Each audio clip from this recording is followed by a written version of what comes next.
Welcome to History Sleepcast, history books to fall asleep to.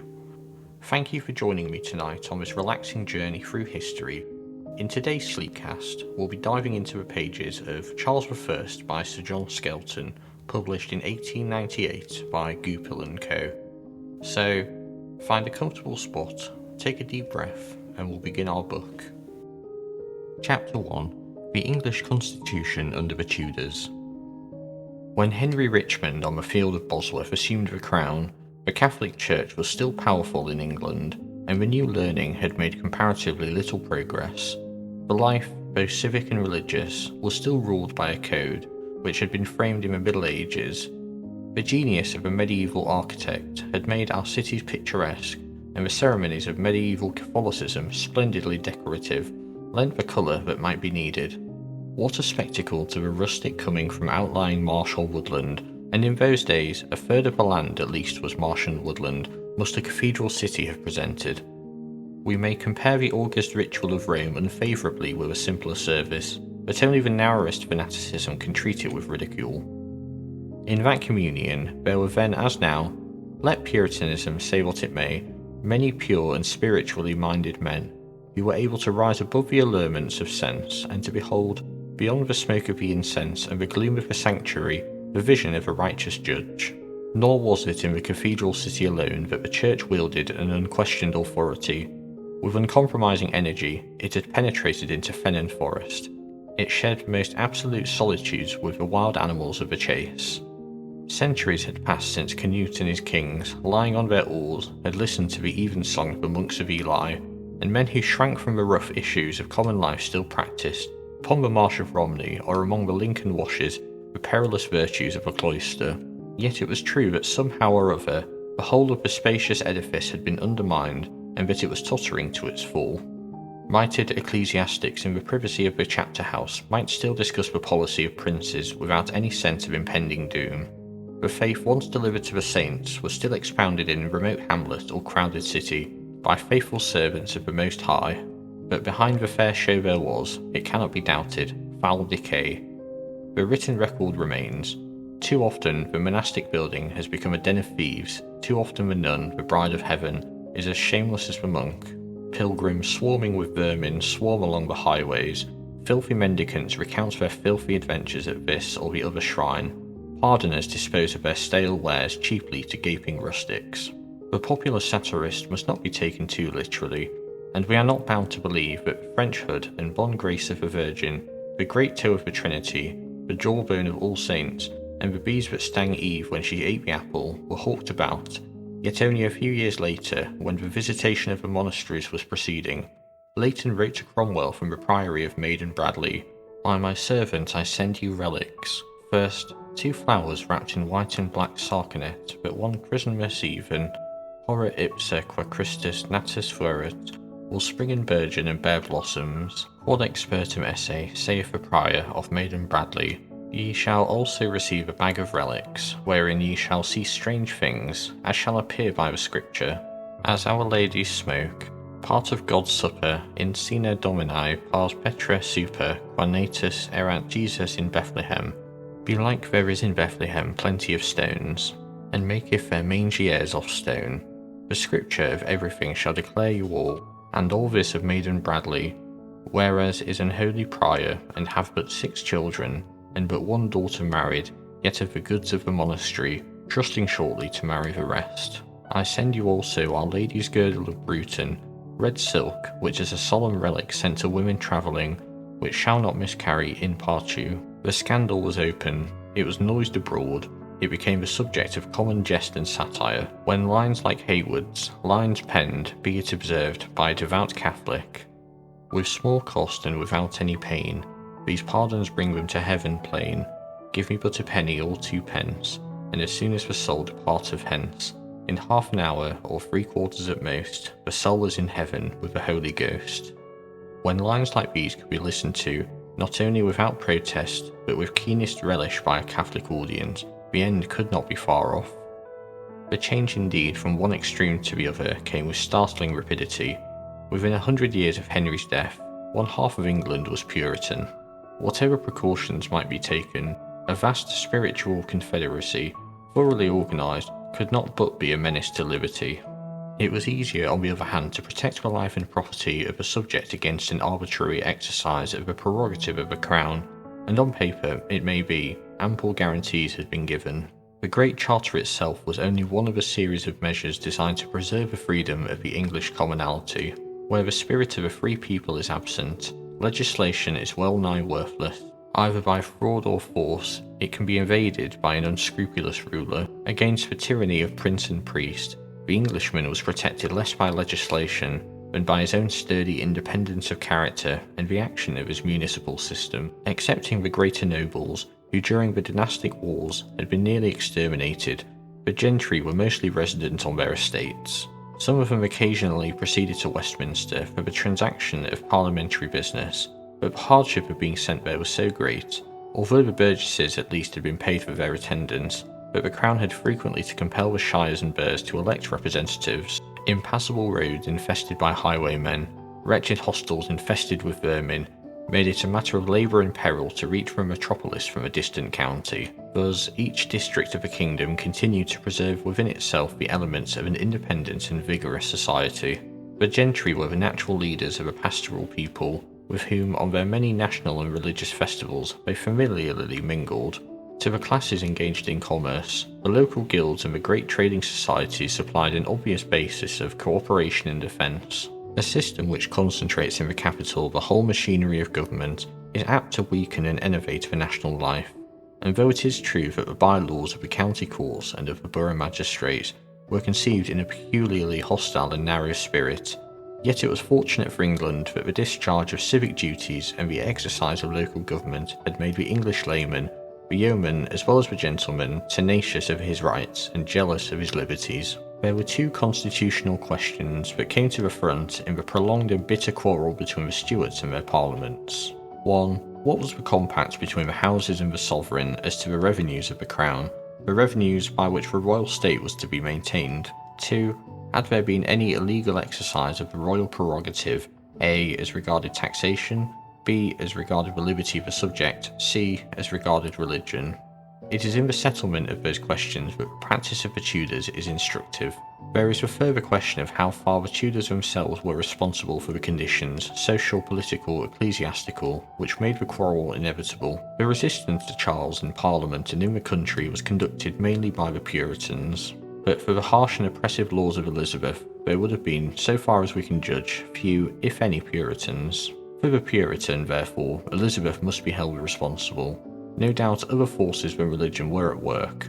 How far these contributed to make the crisis acute, we shall see hereafter. But it may be said generally that they were all due, more or less directly, to the spirit of unrest which the Reformation, the new learning, the discovery of other worlds in the heaven above and on the earth beneath had provoked. The temper of the time was revolutionary, and Charles was its first victim. Between revolution and the reaction from revolution, excess on either side is probably inevitable. If democratic theories of government had not been in the air, less would have been heard of the divine right of kings. On a casual survey, one may have been inclined to conclude that during the Tudor regime at any rate, the monarch was sufficiently absolute. Except on rare occasions when popular indignation was keenly roused, any control exercised by the Parliament was nominal. There may have been in theory constitutional limitations, in practice it was personal rule.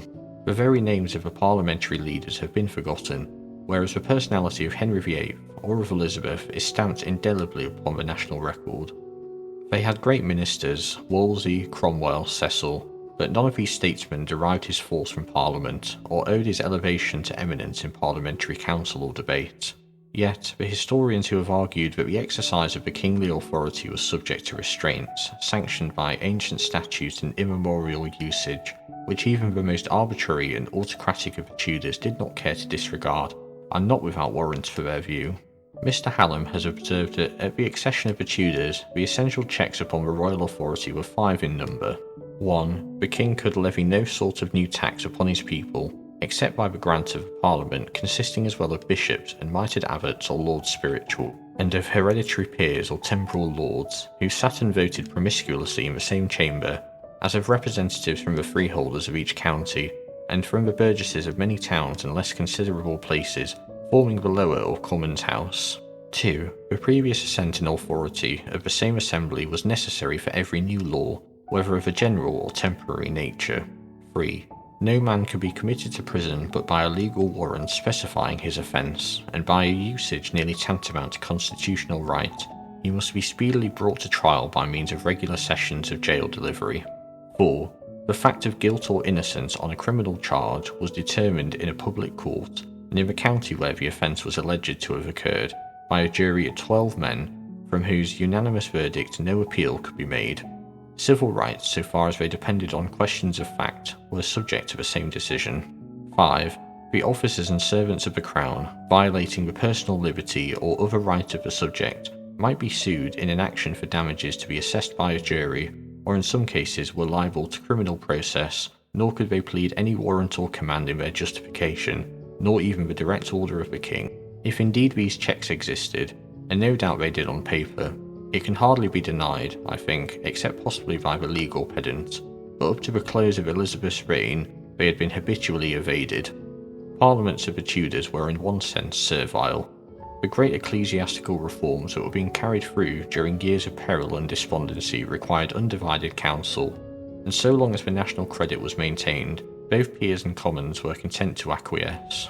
The Crown had no doubt many creatures of its own in either house. Arbitrary measures were taken to secure a loyal representation, but unless the people had been fairly satisfied that monarch and minister might be trusted to do their best for England, there would have been petitions and protests. One cannot help feeling that in such servility, there was a touch of patriotism which later parliaments might have imitated with advantage. Yet even these servile parliaments were often dispensed with. Years would pass before their attendance was required at Westminster. Elizabeth was penurious by nature, and though Henry VIII was recklessly profuse, the savings of his father and the spoils of the monasteries were immense. It is true that most of the church lands went to greedy nobles and obsequious courtiers, but we may assume, as has been assumed by our constitutional writers, that in the interest of the Reformation, this was a politic improvidence, seeing that the persons among whom the partition was made would, in accordance with the general laws of human nature, give a readier reception to truths which made their estates more secure. Thus, it came about that during many years, the ordinary expenditure did not exceed the ordinary revenue of the Crown. A grant of tonnage and poundage, and of the first fruits of benefices, was made for life to the sovereign on his accession, and this could be supplemented on occasion by the voluntary assessments known as benevolences. The legality of these assessments has been, and continues to be, disputed, but they were sanctioned at least by inveterate custom, so that it was only in an exceptional crisis, as when a costly war was imminent, that the Houses were summoned to impose a compulsory tax. It would be exaggeration to assert that the judges of the High Courts of Justice were corrupt, but there can be little doubt that many of them were partial to the authority by whom they were appointed, and by whom they could be dismissed. Neither the goods nor the life of any man who ventured to entertain sentiments unacceptable at court was secure. Between heresy and treason the line was loosely drawn, and what was heresy today was truth tomorrow. On one hurdle, 6 malefactors were sent by Henry to the stake. 3 had denied the Catholic doctrine of transubstantiation. 3 had refused to take the Anglican oath of supremacy. The whim of the moment was the standard of right and wrong, and to that whim the most tremendous penalties were attached. The courts of law might on occasion be unduly complacent to the Crown, but when hard pressed they could assert their independence. There was another tribunal, however, which, as its admirers declared, was not disabled by legal scruples or troubled by legal subtleties. Short of life and death, the jurisdiction of the Star Chamber was absolute, and the members of the Star Chamber were the councillors of the Crown. Torture was repugnant to English notions of fair play and honest inquiry. In the Star Chamber, it was freely employed. The House of Peers was another court of criminal jurisdiction where the will of the sovereign was paramount. Either by impeachment or act of attainder, many of the most powerful nobles, Warwick, Suffolk, Buckingham, had been brought to the block. The Bill of Attainder was a mendacious device by which both houses were made accessory to Henry's judicial murders. It was an instrument of gross injustice and oppression, a suspension of legal process by an act of the legislature. The judges who had been consulted by Cromwell had declared that, although no evidence had been led, no court of law could reverse an attainder, and Cromwell himself was sentenced unheard. Whether reached by impeachment or attainder, however, the goal was the same. One cannot but wonder how it should have come about, but a house of powerful and independent nobles should have been so easily satisfied of the guilt of so many of their order, especially when each new conviction added to the common peril. While it may be true that the previous authority of Parliament was necessary for every new law, it does not appear to have been invariably obtained. Royal proclamations were frequently issued by which important constitutional changes were effected. Though the assent of the legislature was subsequently accorded, it was by proclamation that the great ecclesiastical reform was initiated. For an acute emergency, it is indispensable that some discretionary power should be vested in the crown. What a king by his royal power may do, to use Henry's words, has never been precisely determined. Even democratic governments are sometimes forced to break the law and trust to acts of indemnity. What may be called the reserved and latent energy of the crown, to be exerted only when the state is in extreme peril, received under the Tudors very liberal application. The Anglican Church, as finally established under Elizabeth, at the Nag's Head Tavern, as the Catholic satirists affirmed, was a compromise. It stood midway between Rome and Geneva. The Queen herself regarded either extreme with impartial dislike. She would tolerate within her kingdom neither Papist nor Puritan. It is probable that, of the two, Puritanism was the most distasteful to her. She scoffed at Cecil and his brothers in Christ, yet Cecil's Puritanism was comparatively colourless and courtly. But her animosity to Puritanism could not be fully gratified. In all her parliaments, the House of Commons, which was ceasing to be servile, was vehemently Protestant. So were her most trusted ministers. The early Puritans were loyal to the monarchy, obstinately loyal to Elizabeth herself. On the other hand, pretexts for Catholic persecution were easily found. Those of them who refused to take the oath of supremacy were punished, not because they were heretics, but because they were traitors, as no doubt many of them were, though with the majority the treason was constructive only. During the whole of Elizabeth's reign, the laws against recusants were severe, but as the shadows lengthened, the gloom deepened. One would have fancied that after the Armada had been dispersed, there might have been a respite. Her rival queen was dead. Mary Stuart's detention in England had been, as Hallam admits, in violation of all natural, public and municipal law, and her trial was a travesty of justice. But the rivalry, for an earthly crown at least, was over, and during the months of breathless suspense when the island queen was standing at bay, the Catholics had behaved well. But the government was merciless. The rack in the Tower was seldom idle. During these last years, no less than 200 Catholics were quartered while yet alive. Butchery was justified by Bacon on the ground that bowling was less painful than burning or the wheel. Hardly a protest against this cruel slaughter was heard. Lord Burleigh, indeed, who was not always consistent, however, had at length, in an emphatic minute which has been preserved, ventured to remonstrate. I account that putting to death does no way lessen them, since we find by experience that it worketh no such effect, but, like Hydra's heads, upon cutting off one, 7 grow up. Persecution being accounted as the badge of the Church, and therefore they should never have the honour to take any pretence of martyrdom in England, where the fullness of blood and greatness of heart is such that they will, even for shameful things, go bravely to death.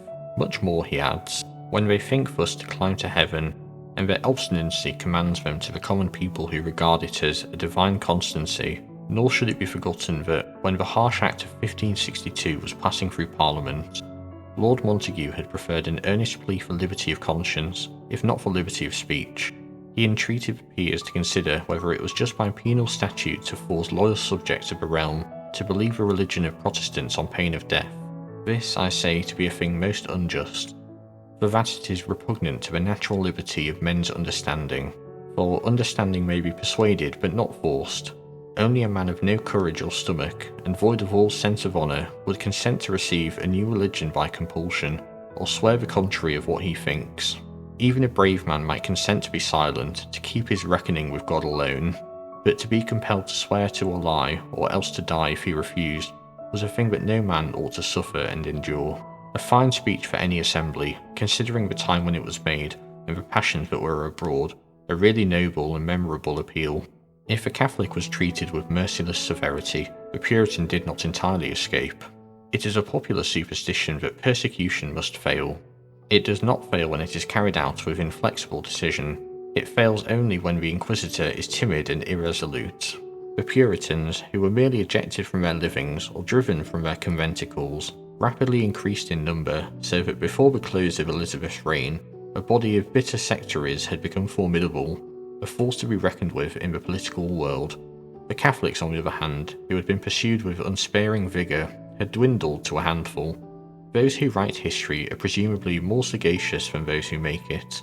We are wise after the event.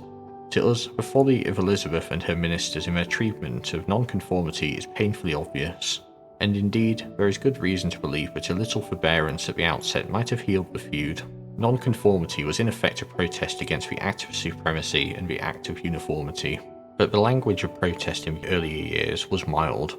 It would have been difficult, no doubt, at any time to have conciliated the more violent spirits who had listened while in exile to Knox or Calvin, but if a certain latitude had been admitted, if liberty of private judgment on trifles had been conceded, if reasonable elasticity instead of rigid uniformity had been the policy of Parker and Whitgift, it is possible that the discontent might have been allayed, might have died out. Then, as now, men of sense must have regarded the frivolous uses to which either party attached undue importance, the retention of a crucifix or a taper, of a tippet or surplice, the sign of a cross in baptism, the ring in matrimony, the posture at communion, with indifference. It was wise, perhaps, when half the people were still Catholic at heart, to retain some of the ceremonies to which they had been used. The transition was more easily effected when friction was reduced to a minimum, but when it had become obvious that uniformity would occasion lasting discord, that a party, so Parsons wrote of 1594, more vigorous than any other, most ardent, quick, bold, resolute, and having a great part of the best captains and soldiers on their side, would resist to the uttermost, a sagacious statesman would have loosened the bonds. Nor to such a minister would the royal supremacy have proved an insuperable barrier. The oath might have been modified by politic reservations which would have saved the scruples of the precise. The Puritans might be, as Cecil thought, over-squeamish and nice in their opinions, and more scrupulous than they need. Yet, by their careful catechizing and diligent preaching, they were doing service to the state which ought rather to approve than condemn. But it was not to be. History was to take a different course. Elizabeth was to leave the Puritan as a legacy to her successor. Even before her death, he had become very truculent, a byword for rudeness, asperity, and intractability. The High Commission, an ecclesiastical court armed with the powers of an inquisition, could not silence Martin Marprelate. The Brownists grew the more they were repressed, and as invariably happened, there was a rapid development of doctrine. The demands of the earlier dissenters were comparatively moderate. To episcopal government in the church, to personal rule in the state, they did not seriously object. But foolish intolerance had borne its usual fruit. Episcopacy had become hateful to them. Presbytery was not only lawful, but divinely ordained. A government based on popular consent was the true form of civil rule. The claim for ecclesiastical independence, or rather for spiritual supremacy, was insistently preferred, by Thomas Cartwright at least, in language that might have been coined by Hildebrand. The civil magistrates were the nurses, but they were also the servants of the church.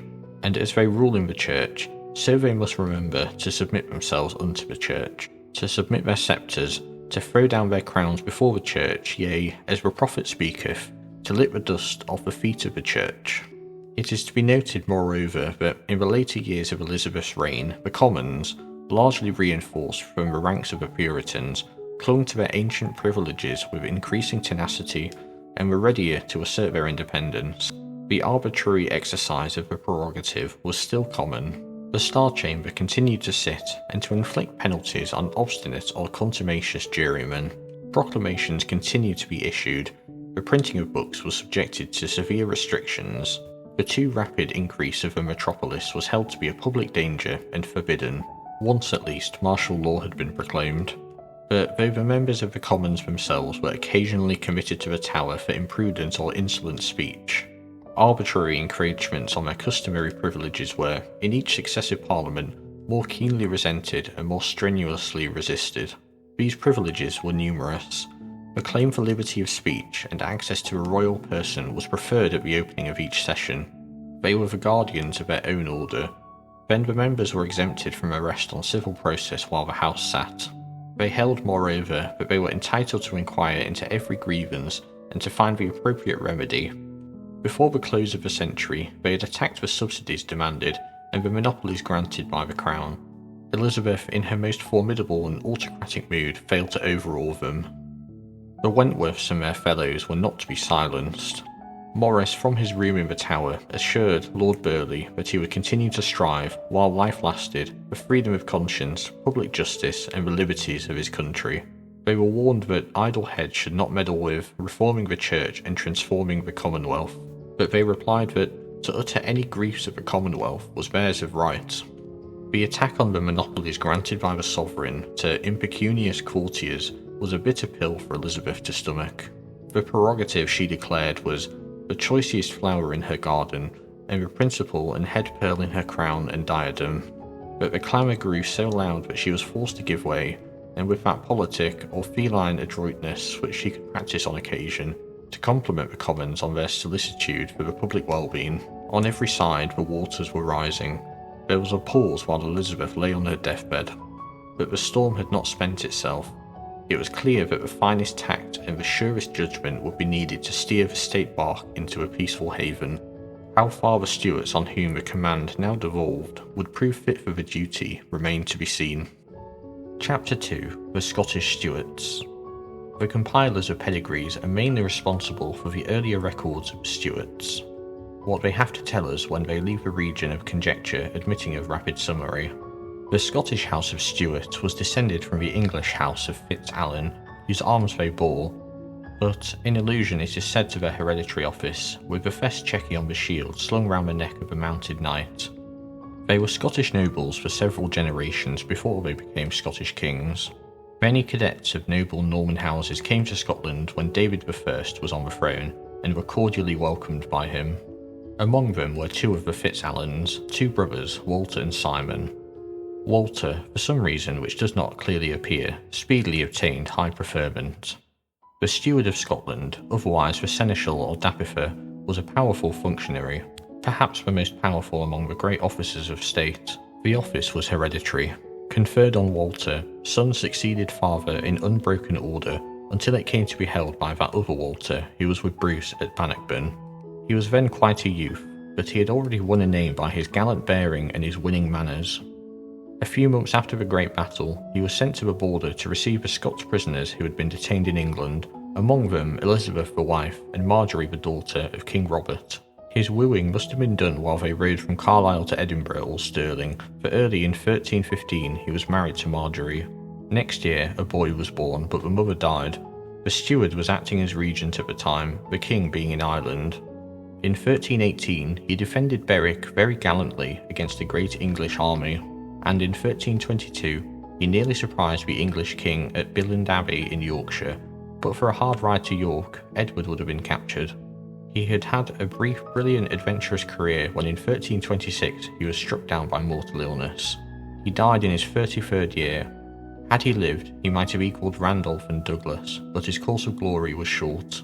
The boy who was born in 1316 was the grandson of a victor of Bannockburn.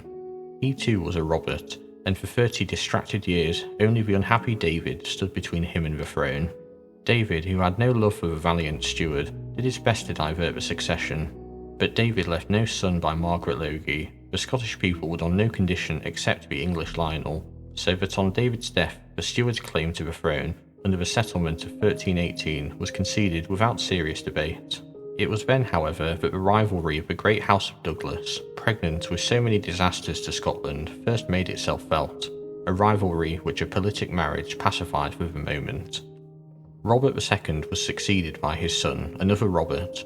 Robert III, in spite of mental and physical infirmities, had many of the attractive traits of his family, but for some time before his death, the reins of government had dropped from his hands. His younger brother, the Earl of Fife, who latterly became the famous or infamous Duke of Albany, was the real governor. Whether Albany was responsible for the death of his nephew Rothersie at Falkland is a matter of controversy. That he was responsible for the prolonged detention of James in England is not open to doubt. It need not therefore occasion any surprise that James should have regarded Albany and all his race with peculiar bitterness, and that the atonement which he exacted should have been stern and terrible. Albany is one of those peculiar and powerful characters which perplex the historian. He had great opportunities which he misused. Under his government, during a period of profound peace, Scotland was given over to anarchy. The patrimony of the crown, the estates of the church, was squandered among nobles who were little better than brigands. On the other hand, he had strong natural affections. He was a devoted father. When he sinned for his children. He appears besides to have had tastes in occupations which were uncommon in that rude society. He was a man of letters, a man of science. The contemporary annalists are his apologists. The crafty and rapacious tyrant is regarded by Bower and Winton and Barber with genuine enthusiasm. Amid the turbulence of border warfare, he is represented as engaged in archaeological pursuits, recovering and restoring the relics of an earlier age. A still more striking scene has been preserved by Bower. Sitting on the ramparts of the Castle of Edinburgh, the regent discourses to his courtiers during the moonlight night of the causes of eclipses and the order of the universe. With the return of James, my sketch's consecutive narrative may close. The lights and shades in the lives of the later Stuarts are familiar to us all. I turn to the question that mainly concerns us: how far their Scottish experience had fitted them for English rule. The precise relation of these Scottish sovereigns to their people, their parliaments, and the great feudal nobles falls to be considered. The Stuarts indeed had little reason to dread either the parliament or the people. The parliaments, through the Lords of the Articles, were easily managed, and the Commons were proud of a family who were associated with a patriotic tradition and worthily represented King Robert. But the conflict with the aristocratic leaders was long and bitter. Feudalism died hard. Mar and March and Douglas for many a year were as powerful as the sovereign, and in Scotland a divided rule meant anarchy. Thus, it became a settled policy of the Stuarts to strengthen the authority of the crown by reducing the power of the aristocracy. While a score of petty potentates continued to exercise an independent jurisdiction, anything like an orderly government was impossible. It cannot be truly said that the Stuarts were worsted in the contest. They did much. Under happier circumstances, they might have done more, but the stars in their courses fought against them. 1. There was always England to reckon with. The Scots kings had to be constantly prepared for invasion. A nation far more powerful in numbers and wealth lay on their flank. But the fighting force of the country consisted mainly of the feudal retainers of the great nobles, and when the great nobles were gravely displeased, they refused to fight. Had they been cordially united, they might have formed a league which would have left king and kingdom defenceless. The utmost tact and dexterity were needed to avert a disaster which, once at least, occurred, and which more than once was imminent. 2. The Stuarts were never wealthy, and impoverished rulers are forced to husband their resources. In his anxiety to secure for himself and his family the support of the peers, the ancient revenues of the crown had been squandered by Albany, and when James returned from his English exile, he found an empty exchequer. Later on, when the abbey and other ecclesiastical lands were in the market, the sovereign was abroad, and the patrimony of the crown was greedily appropriated by hungry nobles. The League of the Peers against Mary is to be ascribed, I believe, to their apprehension that she might revoke the generous grants which they had made to each other in her absence. There can be little doubt, it may be added, that Maitland and Levington cordially approved the Stuart policy. No government, he held, could be responsible for public order so long as vast territories were under the absolute rule of a Hamilton or a Gordon. 3. It was difficult to maintain a firm and consistent policy of repression when the sovereign was a minor, and long minorities were the curse of Scotland. 5 Jameses successively occupied the throne.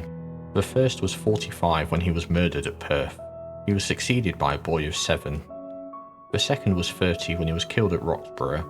He was succeeded by a boy of 8. The third was 35 when he was assassinated at Sorkey. He was succeeded by a boy of 16. The fourth died at Flodden, aged 43. He was succeeded by an infant son. The fifth died of a broken heart at Falkland. He was succeeded by his daughter Mary, who was then 8 days old. We cannot wonder that in these circumstances, heavily handicapped as they were, they should have failed to keep the nobles steadily in check. The wonder is that they were able to do what they did. The surest testimony, indeed, that feudalism was on the wane, that the life had died or was dying out of it, is to be found in the fact that the Jameses, in spite of protracted minorities, should have been able in a manner to hold their own to the end.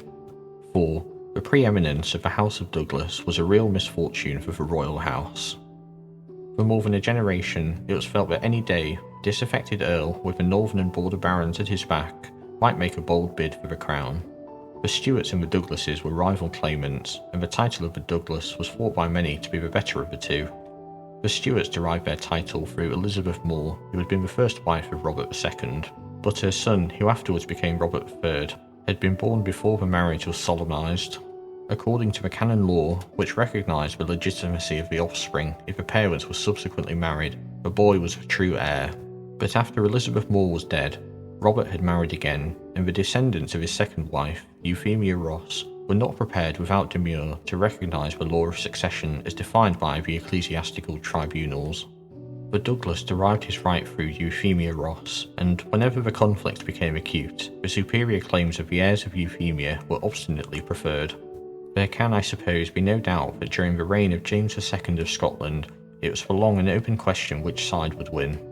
Had James been worsted, the Earl of Douglas was prepared to claim the crown, and it is certain that, with 2/3 of Scotland behind him, the claim would have been admitted by the estates. There were obstacles to complete success, serious obstacles no doubt, but the Stuarts themselves were to blame. I do not underrate their capacity nor their fitness in many respects for the high place they occupied. There was hardly a member of the family who was not bright, energetic, capable. They were poets, fluent writers and speakers, adventurous soldiers, able administrators. They were resolved from first to last to hold their own, and they had a high conception of the kingly dignity, yet they were not arrogant. Easy of access, affable, quick at jest or repartee, they were ready, with a sort of plebeian audacity, to welcome good or evil fortune. They had little pride of station. They were men and women who laughed with the keenest zest over the humours of the marketplace, and who did not care to don the mask which custom prescribes when a king mixes with a crowd. The engaging address of the Stuarts attained perhaps its finest expression in Mary, but each could exert on occasion the enchantment whereby men are bewitched. This is no more than the truth, yet the Stuart character was itself at fault. Somewhere in the metal there was a flaw. Infirm of temper, they could not bear a protracted strain. Impatient of opposition, they could not play a waiting game. To form a far-reaching design, to mature it in silence, and to cling to it with dogged tenacity, was a line of policy which a Stuart might approve in his heart, but which he rarely followed. They were at once obstinate and facile, never more so than when James IV, in spite of warning and portent, flung away his crown upon the field of Flodden. His granddaughter had many fine qualities of her family, but she had also their fatal defects. She lacked the coolness, the self-control, the patience that become the diplomatist. The quick resentment was often as imprudent as the prompt forgiveness. Her impulsive anger sometimes undid in a day the politic labour of months. Her keen contempt for the Pharisaic bearing and spiritual arrogance of the congregation of Jesus Christ found vent, sooner or later, in rash and scornful words that worked her infinite harm.